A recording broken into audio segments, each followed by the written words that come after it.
இந்த சூதாட்ட விஷயத்தில் கவனிக்க வேண்டிய விஷயங்கள் சில உண்டு. பாண்டவர்களை அடக்க நினைத்த துரியோதனனுக்கு சகுனி உடனடியாக சூதாட்ட யோசனையை கூறவில்லை. முதலில் நல்ல புத்திமதிதான் கூறினான். அதை ஏற்க துரியோதனன் மறுத்த போதுதான் அவனை மகிழ்விப்பதற்காக சகுனி தனது சூதாட்ட யோசனையை தெரிவித்தான். திருதராஷ்டிரன் முதலில் இதை ஏற்காவிட்டாலும் பிறகு அவனுக்கும் இதில் சபலம் வந்தது. விதுரரின் அறிவுரையை மீறி சூதாட்ட யோசனையை அவன் ஏற்றான். தர்மபுத்திரரை பொறுத்தவரையில் அவர் சூதாட்டத்தில் விருப்பமுடையவர் என்பது தெளிவாக பாரதத்தில் கூறப்பட்டிருக்கிறது.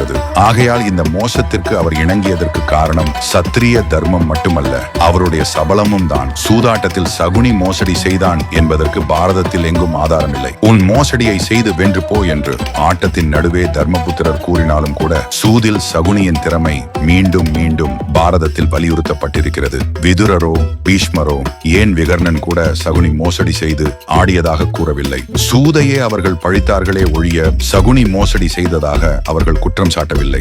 ஆக சகுனி வென்றது சூதியில் அவனுக்கு இருந்த திறமையினால் தான். திரௌபதியின் ஆடையை களைய சொன்னது துரியோதனன் அல்ல, கர்ணன் தான். அவளை மிக கடுமையாக பேசியதும் துரியோதனன் அல்ல, கர்ணன் தான். ஐவரை மணந்த அவள் சீரிய பெண் அல்ல என்று கர்ணன் நம்பினான். ஆகையால் தான் அவனுக்கு அவள் மீது இரக்கமில்லாமல் போயிற்று. இதற்கு ஆதாரம் கர்ணன் மீண்டும் மீண்டும் திரௌபதி ஐவரை மணந்தவள் என்பதை சுட்டிக்காட்டுவதுதான். சபையை பொறுத்தவரை நியாயம் பேச அஞ்சியவர்களை கொண்ட சபையாக அது இருந்தது. ஒருபுறம் வெற்றி பெற்ற துரியோதனாதிகளிடம் இருந்த அச்சம், மறுபுறம் பீமா அர்ஜுனர்களின் வீரத்தை பற்றிய அச்சம். இவை இரண்டுக்கும் இடையே தான் அந்த சபையோர் திண்டாடினார்களே தவிர இதுதான் நியாயம் என்று பேச தயங்கியவர்களை கொண்டதாகத்தான் அந்த சபை இருந்தது. பீஷ்மர் பேசினார். உறுதியாக தர்மத்தை சொல்ல துணியவில்லை. மனோத்தமர்கள் என்று வர்ணிக்கப்பட்ட துரோணர், கிருபர் முதலானோர் அங்கே நடந்த கொடூரத்தை கண்டித்து அந்த சபையில் ஒரு வார்த்தை கூட பேசவில்லை. விதுரர் ஒருவர் தான் தர்மம் பேசினார். அவருக்கு ஆதரவாக பேசியது விகர்ணன் மட்டுமே. ஒரு சபையில் அதிகாரம் யார் கையில் இருக்கிறதோ அவர்களை எதிர்த்து பேச பலரும் துணிவதில்லை என்ற கோழைத்தனம் அப்போதும் இருந்திருக்கிறது என்று அறிய முடிகிறது. சூதில் ஜெயிக்கப்பட்டது அனைத்தையும் பாண்டவர்களுக்கு திருப்பி கொடுத்து அவர்களை அனுப்பிவிட்டு அமர்ந்திருந்த திருதராஷ்டிரனிடம் துரியோதனன் சொன்னான், மன்னா, மிகப்பெரிய வித்வானாகிய பிரகஸ்பதி இந்திரனுக்கு ராஜநீதியை உபதேசித்த போது என்ன சொன்னார் என்பதை நீங்கள் சற்று நினைத்து பார்க்க வேண்டும். பிரகஸ்பதி சொன்னார், எந்த உபயத்தை கடைபிடித்தாவது விரோதிகளை கொன்றுவிட வேண்டும். ஏனென்றால் கொல்லாமல் விட்டால் பின்னொரு காலத்தில் தங்களுக்கு உதவியை சேர்த்துக் கொண்டு அதன் பிறகு உனக்கு தீங்கு செய்ய அவர்கள் முனைவார்கள். ஆகையால் அரசே, நாம் இப்பொழுது பாண்டவர்களிடமிருந்து ஜெயிக்கப்பட்ட செல்வத்தை பல அரசர்களுக்கும் கொடுத்து அவர்களுடைய உதவியை ஏற்று பாண்டவர்களோடு யுத்தம் செய்து அவர்களை வென்றுவிடலாம். சீறுகின்ற பாம்பை போல் கோபம் கொண்டு பாண்டவர்கள் திரும்பி போய் கொண்டிருக்கிறார்கள். நம்மால் அவர்களுக்கு தீங்கு விளைவிக்கப்பட்டிருக்கிறது. அவர்கள் அதை பொறுத்துக் கொள்ளப் போவதில்லை. கோபத்தோடு யுத்த களத்தில் தோன்றக்கூடிய அர்ஜுனனை எதிர்த்து நிற்கக்கூடிய எவனும் என் கண்களுக்கு தென்படவில்லை. அர்ஜுனனுக்கு நிகரான வில்லாளி உலகில் இல்லை என்பது என் கருத்து. நான் எப்பொழுதுமே என் மனதில் அர்ஜுனனையே நினைத்து பயந்து கொண்டிருக்கிறேன். அர்ஜுனன் எனக்கு யமன் போல் காட்சி தருகிறான். எனக்கு இருக்கும் பயத்தில் இந்த நகரம் முழுவதும் அர்ஜுனர்களாகவே நிரப்பப்பட்டிருப்பது போன்று ஒரு பிரமிப்பு எனக்கு ஏற்படுகிறது. அர்ஜுனனிடம் இருக்கும் பயம் காரணமாக ஆ என்ற எழுத்தில் ஆரம்பிக்கும் பெயர்களுடைய யாரை கண்டாலுமே எனக்கு ஒரு கலக்கம் ஏற்படுகிறது. தந்தையே, அர்ஜுனனை தவிர மற்ற வீரர்கள் எவரிடமும் எனக்கு பயமே கிடையாது. ஆனால் அர்ஜுனனை வெல்லக்கூடியவர்கள் நம்மிடம் யாரும் இல்லை. அவனோடு யுத்தம் செய்வது நமக்கு சரிப்பட்டு வராது என்று துரியோதனன் பேசினான். திருதராஷ்டிரன் சொன்னான், மகனே, நீ எப்பொழுதும் அர்ஜுனனோடு நண்பனாகவே இருந்துவிடு. எந்த மனிதன் அர்ஜுனனோடு நண்பனாக இருக்கிறானோ அவனுக்கு மூவுலகிலும் எந்த ஒரு பயமும் கிடையாது என்று உபதேசம் செய்தான். துரியோதனன், தந்தையே, சூதாட்டத்தில் தர்மனுக்கு நம்மால் தோல்வி உண்டாக்கப்பட்டது. இதை நினைவில் வையுங்கள். வேறு வழியில் நமக்கு வெற்றி கிட்டாது என்றான். திருதராஷ்டிரன் மீண்டும், துரியோதனா, பாண்டவர்களை எதிர்த்து மீண்டும் மீண்டும் நாம் தந்திரம் செய்யக்கூடாது. ஏற்கனவே பாண்டவர்களுக்கு எதிராக அநேக உபாயங்கள் உன்னால் கையாளப்பட்டன. அவர்கள் அதையெல்லாம் கடந்து விட்டார்கள். ஆகையால் நமது குலத்தோரும் நமது பிரஜைகளும் நன்றாக வாழ வேண்டுமானால் நீ பாண்டவர்களோடு, குறிப்பாக அர்ஜுனனோடு எப்போதும் நண்பனாகவே இருந்துவிடு. துரியோதனனும், பாண்டவர்கள் ஏற்கனவே மிகவும் கோபமுற்று போயிருப்பதால் தங்களுக்கு தீமையையே செய்வார்கள் என்று வற்புறுத்தினான். மன்னரே, மீண்டும் ஒரு முறை சூதாட்டம் நடத்துவோம். அதில் தோற்பவர்கள் அவராயினும் சரி, நாமாயினும் சரி, தோளாடை உடுத்தி 12 வருட காலம் காட்டில் வசிக்க வேண்டும். 13ஆம் வருடம் யாருக்கும் தெரியாமல் வாழ வேண்டும். அப்படி யாருக்காவது அடையாளம் விஷயம் தெரிந்துவிட்டால் திரும்பவும் 12 வருட காலம் காட்டில் வசிக்க வேண்டும். தோற்பது நாம் ஆகட்டும் அல்லது அவராகட்டும், இதுதான் பந்தயம் என்ற நிச்சயத்தோடு மீண்டும் ஒரு சூதாட்டம் நடக்கட்டும். அரசரே, நாம் இப்பொழுது செய்யக்கூடிய காரியம் இதுதான். சகுனி காய்களின் சாத்திரத்தை நன்றாக கற்றவன். நாம் வெல்வதற்கு இது ஒன்றுதான் வழி. பாண்டவர்கள் ஆட்டத்திலே தோற்றுக்காட்டிற்கு போய்விட்டால் இடைப்பட்ட காலத்தில் பெரும் சேனையையும் நண்பர்களையும் சேர்த்துக் கொண்டு நாம் பலமிக்கவர்களாகிவிடலாம். 13வது வருடத்தில் அவர்கள் யாராவது அடையாளம் காணப்பட்டால் மீண்டும் அவர்கள் காட்டிற்கு போக நேரிடும். வேறு வழியில்லாத நிலையில் நீர் இந்த யோசனையை அங்கீகரிக்க வேண்டும். இவ்வாறு துரியோதனன் சொன்னதை கேட்ட திருதராஷ்டிரன், பாண்டவர்கள் எவ்வளவு தூரம் போயிருந்தாலும் அவர்களை மீண்டும் வரச் சொல்வோம். பாண்டவர்கள் மறுபடியும் சூதாட்டத்தில் பங்கேற்கட்டும் என்று கூறி துரியோதனனின் யோசனைக்கு அங்கீகாரம் அளித்தான். துரோணர், அஸ்வத்தாமா, கிருபர், விதுரர், விகர்ணன் இன்னும் சில மன்னர்கள் திருதராஷ்டிரன் கூறியதை மறுத்து மீண்டும் சூதாட்டம் வேண்டாம், இப்பொழுது ஏற்பட்ட சமாதானமான முடிவு நிலைக்கட்டும் என்று யோசனை கூறினார்கள். ஆனால் பிள்ளை பாசத்தினால் கட்டுண்ட திருதராஷ்டிரன் பாண்டவர்களை மீண்டும் சூதாட செய்யும் நோக்கத்துடன் அவர்களை அழைத்து வர ஆட்களை அனுப்பினான். இந்த முடிவு திருதராஷ்டிரனின் மனைவி காந்தாரியை மிகவும் வருத்தியது. அவள், துரியோதனன் பிறந்தபோது அவனால் நமது குலத்திற்கு நாசம் வரப்போகிறது என்று விதுரர் எச்சரித்தார். அதில் உள்ள உண்மையை இப்போதாவது நீங்கள் உணர வேண்டும். துரியோதனன் பேச்சை கேட்டு குலநாசத்திற்கு நீங்கள் காரணமாக போகிறீர்கள். தயவு செய்து உங்கள் முடிவை மாற்றுங்கள். கோபத்தை அடக்கி விடைபெற்று சென்றிருக்கும் பாண்டவர்களுக்கு கோபம் ஊட்டுவது கட்டப்பட்ட அணையை உடைப்பதற்கு சமமாகும். அதன் பின் ஏற்படும் வெள்ளத்தில் நாம் மூழ்கி போவோம். அரசே, கொடுமையினால் பெறப்பட்ட செல்வம் குலத்தை அழிக்கும். முறையாக பெறப்பட்ட செல்வமோ வாழையடி வாழையாக சந்ததியினரை சென்று அடையும். முடிவை மாற்றுங்கள், குலநாசத்தை தடுத்து நிறுத்துங்கள் என்று மன்றாடி கேட்டுக்கொண்டாள். திருதராஷ்டிரனும் குலநாசம் வருவதாக இருந்தால் அதை தடுக்க என்னால் இயலாது. துரியோதனன் என்ன நினைக்கிறானோ அது நடக்கட்டும். பாண்டவர்கள் திரும்பி வரட்டும், மீண்டும் சூதாட்டம் நடக்கட்டும் என்று கூறிவிட்டான். இதற்குள்ளாக வெகு தூரம் சென்றுவிட்ட பாண்டவர்களை அழைத்து வர ஒரு தேரோட்டி சென்றான். அவன் பாண்டவர்களை சந்தித்து மீண்டும் ஒரு சூதாட்டம் நடத்துவதற்காக அவர்களை மன்னர் அழைக்கிறார் என்ற செய்தியை தெரிவித்தான். தர்மபுத்திரர், மீண்டும் சூதா, இது தீமைக்கு வழிவகுக்கும் என்று தெரிந்தும் பெரிய தந்தை அழைப்பதால் என்னால் அதை மறுக்க இயலாது. துன்பம் நெருங்கி வரும்போது புத்தி மாறாட்டம் ஏற்படுகிறது. பொன்மயமாக எந்த மிருகமும் இருக்க முடியாது என்பதை அறிந்தும் சீதையின் சொல் கேட்டு பொன்மானை துரத்தி ராமரே செல்லவில்லையா, பெரியவரின் கட்டளையை ஏற்கிறேன் என்று கூறி சகோதரர்களோடு மீண்டும் அஸ்தினாபுரம் திரும்பினார். சபையில் அவர்கள் நுழைந்தவுடன் சகுனி கூறினான்,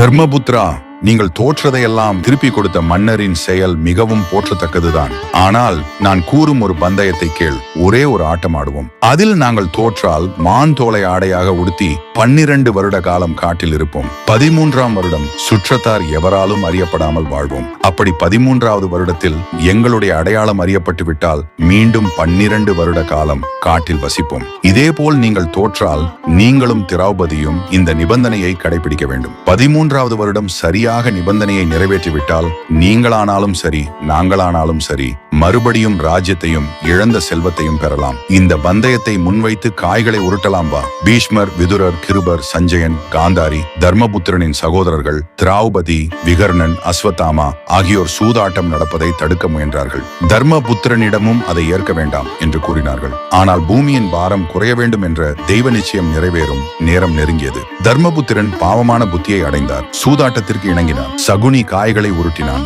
ஆட்டத்தை வென்றான். பாண்டவர்கள் தோற்றனர். திருதராஷ்டிரன் தர்மம் அறிந்தவன். தர்மசாஸ்திரத்தில் அவனுக்கு இருந்த அறிவு பற்றி காந்தாரி கூட புகழ்ந்து பேசுகிறாள். பாண்டவர்களுக்கு கோபமூட்டினால் தங்களுக்கு கேடு வரும் என்பதையும் திருதராஷ்டிரன் உணர்ந்திருந்தான். ஆனால் அதையெல்லாம் மீறி பிள்ளை பாசம் அவனை வாட்டியது. துரியோதனனுக்கு எது மகிழ்ச்சி தருமோ அதை செய்ய அவன் விரும்பினான். தவிர உரையாடல்களை கவனிக்கும் போது ஒன்று நன்றாக விளங்குகிறது. யுத்தம் செய்தால் வெற்றி தோல்வி நிச்சயமில்லை என்றும், சகுனியை நம்பி சூதாடினால் வெற்றி நிச்சயம் என்றும் துரியோதனன் முன்வைத்த வாதத்தை திருதராஷ்டிரன் ஏற்றான். நியாயம் செய்ய வேண்டும் என்ற உணர்வை விட பாண்டவர்களை விட தன் மகன்கள் மேம்பட்டு நிற்க வேண்டும் என்ற ஆசையே திருதராஷ்டிரனுக்கு மேலோங்கி இருந்தது. மீண்டும் சூதாட்டத்திற்கு இணங்க வேண்டும் என்ற நிர்பந்தம் எதுவும் தர்மபுத்திரனுக்கு இருக்கவில்லை. பாவத்தினால் பீடிக்கப்பட்டவனாக அவன் சம்மதித்தான் என்றுதான் வியாசரே கூறுகிறார். அழைத்தால் மறுக்க மாட்டேன் என்ற விரதம் தனக்கு இருப்பதாக தர்மபுத்திரன் சொல்லிக் கொள்கிறார். ஆனால் பீஷ்மர், துரோணர் போன்ற பெரியவர்கள் கூட இதை ஒரு பொருட்டாக நினைக்கவில்லை. சூதாட்டத்திற்கு இணங்க வேண்டாம் என்று தர்மபுத்திரரை தடுக்கிறார்கள். அப்படியும் அவர் சூதாட்டத்திற்கு சம்மதித்தார் என்றால் அதற்கு அவருக்கு இவ்விஷயத்தில் இருந்த சபல புத்தியே காரணம். இது பாரதத்தில் சகுனியினால் சுட்டிக்காட்டப்படுகிறது, மற்ற யாரும் சொல்லவில்லை. ஆனால் கலியினால் பீடிக்கப்பட்டவனாக தர்மபுத்திரன் சம்மதித்தான் என்ற வாசகமே தர்மபுத்திரனின் தவறை சுட்டிக்காட்டுவதற்கு போதுமானது என்று நாம் நினைக்கிறோம். தோல்வியடைந்த பாண்டவர்கள் தோளாடைகளை உடுத்தி காட்டுக்கு செல்ல தயாரானார்கள். துச்சாசனன் அவர்களை கேலி செய்தான். பிறகு திரௌபதியிடம் தோளாடை உடுத்தி செல்வம் இழந்து ராஜ்யம் இழந்து காட்டில் வசிக்கப் போகிறவர்களை கணவர்களாக கொண்டு நீ என்ன சாதிக்கப் போகிறாய்? இந்த சபையில் இருக்கும் எங்களுக்குள்ளே நீ யாரை விரும்புகிறாயோ அவனை கணவனாக வரித்துக்கொள். நெல்லை சூழ்ந்திருக்கும் பதர் என்ன பயனுடையதோ அந்த மரியாதை உடையவர்களே பாண்டவர்கள். அவர்களை விட்டு இங்கு வேறு யாரையாவது கணவனாக அடைவாய் என்று கூறினான். பீமன் இதை கேட்டு கோபமுற்று தான் செய்த சபதங்களை மீண்டும் நினைவூட்டி உறுதி செய்தான். அவனை தொடர்ந்து அர்ஜுனன், நகுலன், சகதேவன் ஆகியோர் தாங்கள் முன்பே செய்த சபதங்களை மீண்டும் உரைத்தார்கள். தர்மபுத்திரன் மட்டும் ஒன்றும் பேசாமல் மற்ற பெரியோர்களிடமெல்லாம் விடை பெற்றார். மக்கள் எல்லாம் பாண்டவர்கள் பின்னால் காட்டுக்கு செல்ல விரும்பினார்கள். தர்மபுத்திரன் அதை தடுத்தார். அவர்களுக்கு ஆறுதல் கூறி ராஜ்யத்திலேயே இருக்குமாறு கேட்டுக்கொண்டார். துச்சாசனன், துரியோதனன், சகுனி ஆகியோரை மக்கள் இகழ்ந்தார்கள். பாண்டவர்களோடு திரௌபதியும் அவர்களுடைய புரோகிதரான தௌமியரும் காட்டுக்கு புறப்பட்டார்கள். பாண்டவர்கள் சென்ற பிறகு மிகவும் மனக்குழப்பமடைந்தவனாக திருதராஷ்டிர மன்னன் விதுரரை அழைத்து வர சொல்லி ஏவலாலை அனுப்பினான். விதுரர் வந்த பிறகு அவரிடம் திருதராஷ்டிரன் பாண்டவர்கள் காட்டுக்கு எப்படி சென்றார்கள் என்று விசாரித்தான். விதுரர், தர்மபுத்திரன் ஒரு ஆடையினால் முகத்தை மூடிக்கொண்டு போகிறான். பீமன் பலம் வாய்ந்த தனது 2 கைகளையும் பார்த்தவாறு போகிறான். அர்ஜுனன் மணலை வாரி இறைத்துக் கொண்டே போகிறான். சகதேவன் தனது முகத்தில் வர்ணத்தை குழைத்து பூசிக்கொண்டு போகிறான். நகுலன் உடம்பெல்லாம் புழுதியை பூசிக்கொண்டு செல்கிறான். திரௌபதி தனது கூந்தலினால் முகத்தை மறைத்துக் கொண்டு அழுதவாறு பாண்டவர்கள் பின் செல்கிறாள். புரோகிதர் தௌமியர் கைகளில் தர்ப்பையை தாங்கியவாறு யமனுக்குரிய மந்திரங்களை ஓதிக்கொண்டே செல்கிறார் என்று தெரிவித்தார். பாண்டவர்கள் செய்து கொண்டு போகும் இந்த குறிகளுக்கு என்ன அர்த்தம் என்று கேட்டான் திருதராஷ்டிரன். விதுரர் விளக்கினார். உமது பிள்ளைகளால் அநீதி இழைக்கப்பட்டவனாக இருந்தும் கூட தர்மபுத்திரன் மனம் தர்மத்திலேயே நாட்டமுள்ளதாக இருக்கிறது. உங்கள் ராஜ்யத்தினர் தன் முகத்தை பார்த்தால் அவர்களுக்கு கேடு உண்டாகும் என்று நினைத்து அதை தவிர்ப்பதற்காக தர்மபுத்திரன் தன் முகத்தை மூடிக்கொண்டு செல்கிறான். ஈடு இணையில்லாத வலிமை கொண்ட கைகளை பெற்றிருக்கும் பீமன் பகைவர்களுக்கு அந்த கைகளினால் தான் செய்ய போகும் நாசத்தை நினைத்து அந்த கைகளை பார்த்தபடியே செல்கிறான். யுத்த களத்தில் தடையில்லாமல் தன் கையில் இருந்து அம்புகள் எப்படி பறக்கப் போகின்றன என்பதை குறிக்கும் வகையில் அர்ஜுனன் மணலை வீசி கொண்டு போகிறான். இந்த நேரத்தில் தன் முகத்தை யாரும் பார்க்க கூடாது, அதை பார்க்கும் காலம் பிறகு வரும் என்பதை காட்டும் வகையில் சகதேவன் முகத்தில் வர்ணம் பூசிக்கொண்டு செல்கிறான். அழகில் சிறந்தவனான நகுலன் தன் முகத்தை பார்க்கும் பெண்கள் அதனால் கவரப்பட்டு காட்டுக்கு தன்னை பின்தொடர்ந்து விடக்கூடாது என்று நினைத்து தன் மேல் புழுதியை பூசிக்கொண்டு செல்கிறான். எந்த துரியோதனாதிகளினால் நான் இன்று பெரும் துன்பத்தை அனுபவிக்கிறேனோ அந்த துரியோதனாதிகளின் மனைவிகள் எல்லோரும் இன்றிலிருந்து 14வது வருடத்தில் தங்களுடைய கணவர்களையும் மகன்களையும் இழந்து அழப்போகிறார்கள் என்பதை காட்டும் வகையில் விரிந்த தன் கூந்தலினால் முகத்தை மூடிக்கொண்டு அழுது கொண்டே செல்கிறாள் திரௌபதி. பாண்டவர்களை மட்டும் தனிமைப்படுத்தி இப்போது நீர் அனுப்பியதால் யுத்தத்தில் அவர்கள் மட்டுமே மிச்சம் இருக்கும் நிலையில், உன்னை சேர்ந்தவர்கள் எல்லாம் மடிந்துவிட்ட நிலையில்